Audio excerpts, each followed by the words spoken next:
शुरुआत करते हैं बड़ी खबर से। उत्तराखंड के 6 जिलों में आज भारी बारिश का अलर्ट है। जी हां, ये बड़ा अपडेट आपको बता रहे हैं मौसम से जुड़ा हुआ। आज 6 जिलों में भारी बारिश का अलर्ट है। मौसम विज्ञान केंद्र देहरादून ने चेतावनी जारी की है। आपको जिले बता देते हैं, देहरादून, टिहरी, नैनीताल, चंपावत, चमोली और बागेश्वर में मौसम विभाग ने भारी से बहुत भारी बारिश का अलर्ट जारी किया है। इसके साथ ही मौसम विभाग ने हिदायत भी दी है कि पहाड़ी क्षेत्रों में यात्रा न करें। इस दौरान बारिश के दौरान संवेदनशील इलाकों में जाने से भी बचने की सलाह दी है मौसम विभाग ने। तो उत्तराखंड में एक बार फिर से भारी बारिश का अलर्ट जारी हो गया है। तो ऐसे में सभी लोगों को सतर्क रहने की ज़रूरत है, क्योंकि 6 जिलों में आज भारी बारिश का अलर्ट मौसम विभाग ने जारी किया है, जिसमें मैदानी ज़िलों की अगर बात करें तो यहाँ पर देहरादून ज़िला उसमें शामिल है। ज़्यादातर पहाड़ी ज़िलों में बारिश हो सकती है, जिसमें टिहरी, नैनीताल, चंपावत, चमोली और बागेश्वर शामिल हैं। मौसम विभाग ने यह भी कहा है कि इस दौरान यात्रा करने से बचें। इसके अलावा प्रदेश के संवेदनशील इलाकों में भी जाने से बचें। तो इस दौरान लोगों को विशेष सतर्कता बरतने की सलाह मौसम विभाग की ओर से दी गई है। प्रदेश में एक बार फिर से भारी बारिश का अलर्ट है। ऐसे में सभी लोगों को भी अलर्ट हो जाना चाहिए। तो बड़ा अपडेट आपको बता रहे हैं उत्तराखंड के मौसम से जुड़ा हुआ, जहां पर 6 जिलों में भारी बारिश हो सकती है। देहरादून, टिहरी, नैनीताल, बागेश्वर, इन जिलों में भारी बारिश का अलर्ट मौसम विभाग ने दिया है। मौसम विभाग के मुताबिक उत्तराखंड के 6 जिलों में आज भारी बारिश हो सकती है। तो पिछले कई दिनों में हमने देखा कि जैसे बारिश हुई है उससे भूस्खलन, रोडों का धंसना, ये तमाम चुनौतियाँ सामने आई हैं। ऐसे में एक बार फिर से भारी बारिश का अलर्ट है, तो अलर्ट रहने की सलाह दी गई है।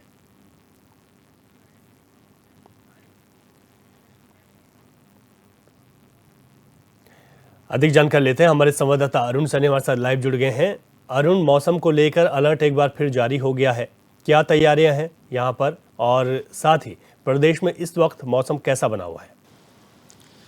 जी रवि, बिल्कुल देखिए, जिस तरीके से इस बार मानसून सीजन ने दस्तक दी है और लगातार जो है मैदानी क्षेत्र से लेकर पहाड़ी क्षेत्रों तक की अगर बात की जाए तो लगातार बारिश का कहर जो है वो जारी है। लगातार जिस तरीके से बारिश देखने को मिल रही है, कई कई जनपदों में, कई क्षेत्रों में हालांकि हल्की बारिश है, तो कई जनपदों में कई जो है भारी बारिश भी देखने को मिल रही है। सबसे अधिक बारिश की अगर बात की जाए तो इस बार बागेश्वर, चंपावत, नैनीताल, चमोली और देहरादून में काफ़ी ज़्यादा जो है बारिश वो देखने को मिल रही है। और जिस तरीके से मानसून सीजन ने इस बार दस्तक दी, उसी के साथ ही लगातार जो है इन जिलों में मौसम विज्ञान केंद्र की तरफ से लगातार अलर्ट भी जारी किया गया है और बारिश जो है वो देखने को अभी इन जिलों में सबसे अधिक मिल रही है। आज भी मौसम विभाग की तरफ से जो है देहरादून, नैनीताल, चंपावत, चमोली, बागेश्वर, नैनीताल, इनमें जो है भारी बारिश का अलर्ट जारी किया गया है। और इसी के साथ साथ टिहरी में भी जो है भारी बारिश का अलर्ट जारी किया गया है। जिस तरीके से टिहरी में भी 2 बार जो है बादल फटा, एक बार जखनियाली में बादल फटा, एक बार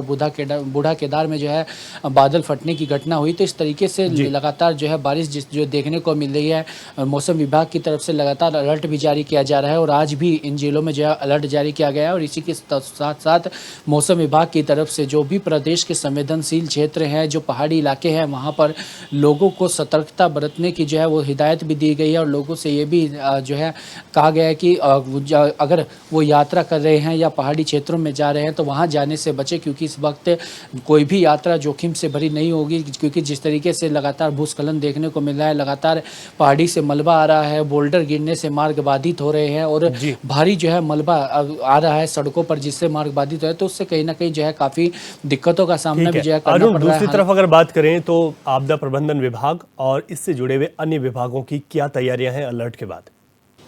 जी रवि, बिल्कुल देखिए, जिस तरीके से अगर जो अलर्ट जारी किया गया है, इसको लेकर आपदा प्रबंधन विभाग शुरू से ही जो है अपनी तैयारियों का दावा कर रहा है। और जैसे कि कई जगहों पर देखा भी गया, जब जखनियाली में बादल फटा था, उसके बाद केदारनाथ के भीमबली में भी जो है जब बादल फटा, तो वहाँ पर भी प्रशासन की तरफ से तुरंत एकदम राहत बचाव किए गए। और आपदा प्रबंधन की तरफ से जो मार्ग बाधित हैं उनको भी खोलने का लगातार प्रयास किया जा रहा है। PWD विभाग की बात करें, वो भी लगातार अपनी तैयारियों में है और जैसे भी कहीं पर बोल्डर आ रहा है है, मार्ग बाधित हो रहे हैं तो उसको खोलने का काम भी जो है लगातार किया जा रहा है। इसी के साथ साथ ऊर्जा विभाग की अगर बात की जाए तो क्योंकि बिजली एकदम से जो है जिस तरीके से जाती है तो उसको लेकर ऊर्जा विभाग भी अलर्ट मोड पर है और मुख्यमंत्री पुष्कर सिंह धामी ने भी सभी विभागों को अलर्ट मोड पर रहने के निर्देश भी दिए और लगातार जो है समीक्षा बैठक भी कर रहे हैं। और साफ तौर पर जिस तरीके से 24 बारिश देखने को मिल रही है, लगातार जहां कहीं भी ऐसी घटना होती है तो तुरंत राहत बचाव कार्यों में जुटा जाए, इस तरीके के निर्देश भी मुख्यमंत्री पुष्कर सिंह धामी ने दिया है।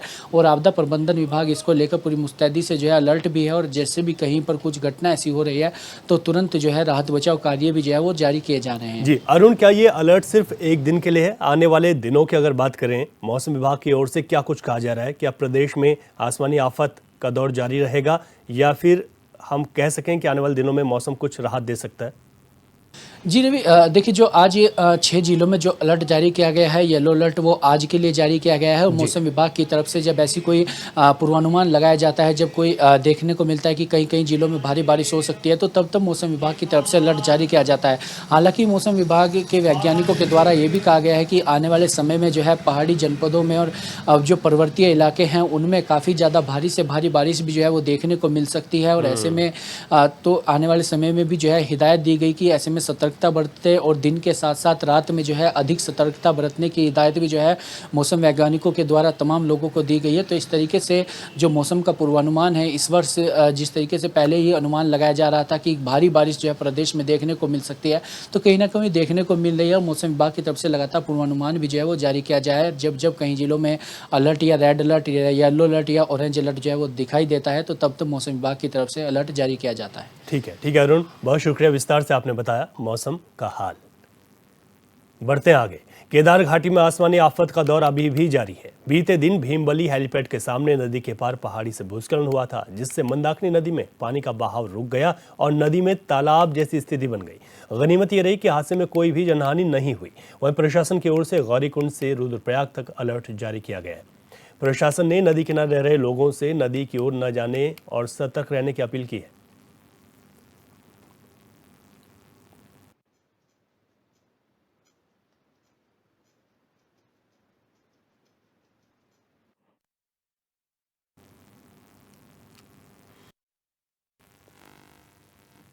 वहीं गदरपुर में बीजेपी कार्यकर्ताओं ने उत्तराखंड ओलंपिक संघ के प्रदेश अध्यक्ष महेश नेगी का स्वागत किया। इस मौके पर महेश नेगी ने कहा कि उत्तराखंड सरकार लगातार खिलाड़ियों को आगे बढ़ाने की कोशिश करती है। खेल महाकुंभ के जरिए ग्रामीण क्षेत्र की प्रतिभाओं को आगे लाने की भी कोशिश की गई है और धामी सरकार वर्तमान में खिलाड़ियों के लिए 4% सरकारी नौकरियों में कोटा भी आरक्षित कर चुकी है।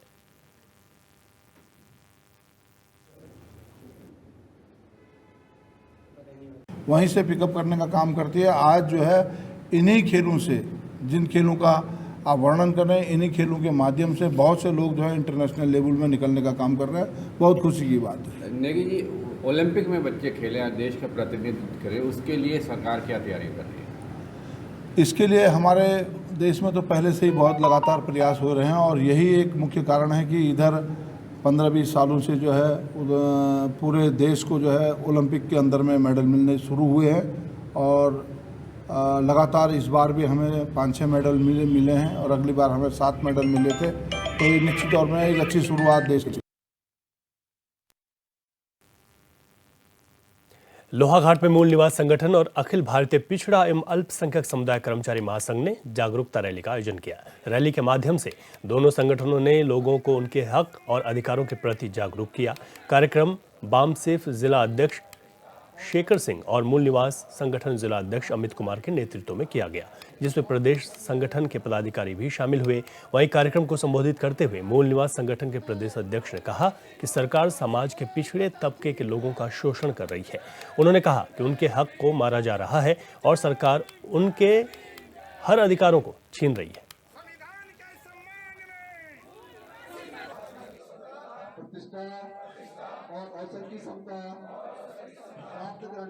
लेकिन हुआ क्या है, 75 साल में ही इस देश में ऐसी ताकतें आज मजबूत हो गई हैं जो उस संविधान को खत्म करके इस देश को फिर से पुराने जो एक बड़ा पिछड़ेपन का अंधकार का भारत था वो बनाने पे तुली हुई है। इसीलिए ये जो हमारा बामसेफ है, मूल निवासी संघ है, इन लोगों ने एक बहुत बड़ा एक अभियान चलाया हुआ है देश भर में, BS4 का अभियान। इसके तहत भारतीय संविधान सुरक्षा, संवर्धन और सम्मान का कार्यक्रम चल रहा है। ये पूरे देश में लगभग 300 से भी ज़्यादा जिलों में कार्यक्रम एक साथ चल रहा है। उसी के तहत आज ये चंपावत जिले का भी कार्यक्रम हो रहा है, जिसमें ना एक तरफ सरकारों को हम चेताने का काम कर रहे हैं कि इस देश का अगर उद्धार और कल्याण हो सकता है तो सिर्फ भारत के संविधान के माध्यम से हो सकता है। जो बंटवारा होना चाहिए, जो 85% हमारा समाज है उसका हमको जो हक मिलना चाहिए सरकार की, चाहे वो नौकरियां हो, चाहे वो शिक्षा के क्षेत्र में हो, चाहे वो स्वास्थ्य के क्षेत्र में हो, चाहे इंडस्ट्री के क्षेत्र में, हमारे लोगों का 85% हिस्सा है। वो 85% हिस्सा हम लोगों को चाहिए। उसके लिए हम जो प्राइवेटीकरण, निजीकरण किया जा रहा है उसको हमको सरकारीकरण करना है। जितने भी प्राइवेट स्कूल और यूनिवर्सिटियां बनाई जा रही हैं उनका सरकारीकरण करना है। जितने भी अस्पताल ये 5 स्टार खोले जा रहे हैं जिनमें इलाज तो होता है लेकिन घर और जमीन बेच के होता है, इन सब प्राइवेट कॉलेजों को, हॉस्पिटलों को, इनको सरकारीकरण करना है। हल्द्वानी में निजी संस्था की ओर से पीएम मोदी के आह्वान पर हर घर तिरंगा अभियान की शुरुआत की गई है। इस दौरान संस्था ने शहीद पार्क में सभी सामाजिक संगठनों के साथ मिलकर साफ सफाई और हर घर तिरंगा अभियान के लिए जागरूक किया। वहीं संस्था के संयोजक कौस्तुमानंद जोशी ने बताया कि पीएम के आह्वान पर हर घर तिरंगा अभियान को लेकर ये शुरुआत की गई है और 15 अगस्त तक हर घर तिरंगा लहराए, ये सभी का लक्ष्य है।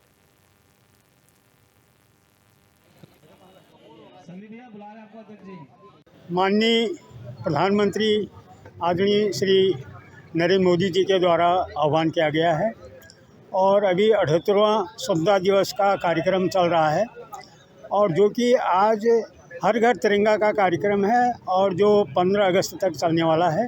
इस बीच में इसके साथ साथ सफाई अभियान और अन्य रैली आदि अन्य कार्यक्रम भी होंगे जो कि हर नागरिक को जागरूक करना है स्वतंत्रता दिवस के बारे में, जो कि सबके जानकारी में आए।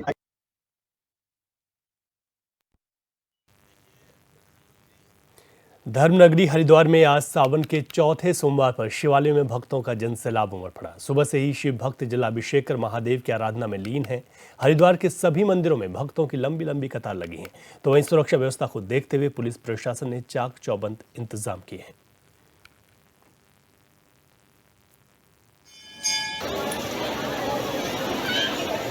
सोमवार से थोड़ी सी कम दिखी है, लेकिन पूजा पाठ बहुत अच्छी तरीके से, मंदिर परिसर की जो व्यवस्थाएं हैं वो बहुत अच्छी पाई गई हैं। इनके पास जो भी जैसे पात्र वगैरह जो रखे हुए हैं चढ़ाने के लिए, जैसे हम लोग आते हैं, बैचलर हैं, हम लोग इजीली चढ़ा सकते हैं, यहाँ से पात्र लेते हैं और चढ़ा देते हैं। तो बहुत अच्छी व्यवस्था है और हर हर महादेव। मैं यही संदेश दूंगा, बहुत स्वच्छता से पूजा पाठ करें और अपने मन से भोले बाबा को पूजें, ना कि उनके ऊपर जबरदस्ती बेलपत्र ये वो सारा सामान ला देना। पूजा पाठ अपने मन से करें और स्वच्छता से रखें प्लीज। और जहाँ पे भी दिया जला रहे हैं, दिया जला के स्टैंड पे जरूर रखें।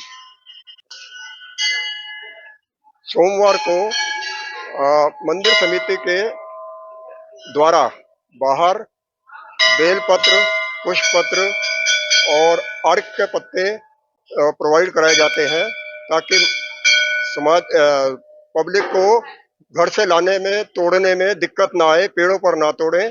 और मंदिर में जल चढ़ाने के लिए भी तांबे के बर्तन प्रोवाइड किए गए हैं। जो लोग घर से नहीं ला पाते हैं उनको मंदिर में ही ये व्यवस्था मिल जाती है। जब भी हम लोग पुलिस प्रशासन से निवेदन करते हैं, जैसे पहला सोमवार था तो पुलिस प्रशासन का हमें पूरा सहयोग मिला। उन्होंने 4 अपने अधिकारी भेजे और पूरा टाइम वो 12-1 बजे तक यहाँ पर रहे। खबर उत्तराखंड में अभी के लिए इतना ही। खबरों से अपडेट रहें और देखते रहे HNN 24/7। इजाजत दीजिए, नमस्कार।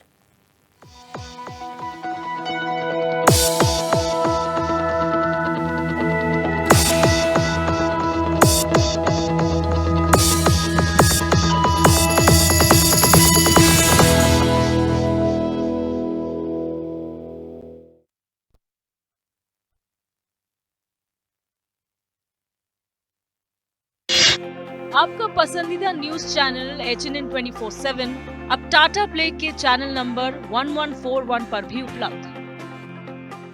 काजल डोरे मैं तो तन 4 बोतल बिके कोनी पर आन जान का खर्चा और भुगतो।